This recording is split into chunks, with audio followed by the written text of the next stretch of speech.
নমস্কাৰ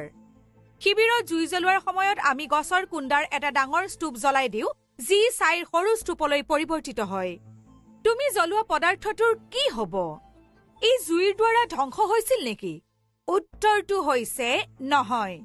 আচৰিত হৈছা বলা এই বিষয়ে বিতংভাৱে আলোচনা কৰো ভৰ সংৰক্ষণৰ নীতিয়ে কয় যে ৰাসায়নিক বিক্ৰিয়াত ভৰ সৃষ্টি কৰিব নোৱাৰি বা ধ্বংস কৰিব নোৱাৰি এই নীতিটো বুজিবলৈ এটা কঠিন গ্লাছ নলীত সালফাৰ পাউডাৰ আৰু লুৰ পাউডাৰৰ মিশ্ৰণ এটা লোৱা নলীডাল ওজনৰ স্কেলত ওজন কৰা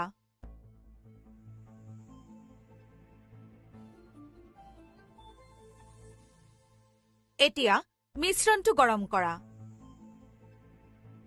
বিক্ৰিয়াৰ সময়ত সালফাৰে লুৰ সৈতে বিক্ৰিয়া কৰি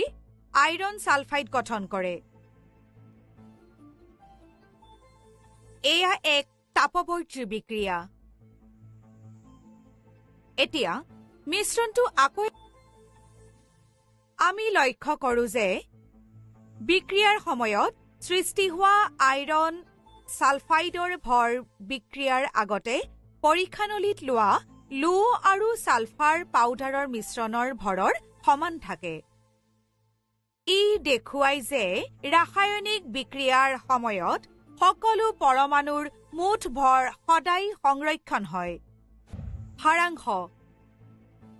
আমি পৰীক্ষামূলকভাৱে পৰীক্ষা কৰিছো যে ৰাসায়নিক বিক্ৰিয়াৰ সময়ত বিক্ৰিয়াৰ আগতে আৰু পিছত যৌগবোৰৰ মুঠ ভৰ সদায় একে থাকে বিক্ৰিয়াৰ সময়ত সৃষ্টি হোৱা আইৰন সালফাইডৰ ভৰ বিক্ৰিয়াৰ আগতে পৰীক্ষানলীত লোৱা লু আৰু সালফাৰ পাউডাৰৰ মিশ্ৰণৰ ভৰৰ সমান থাকে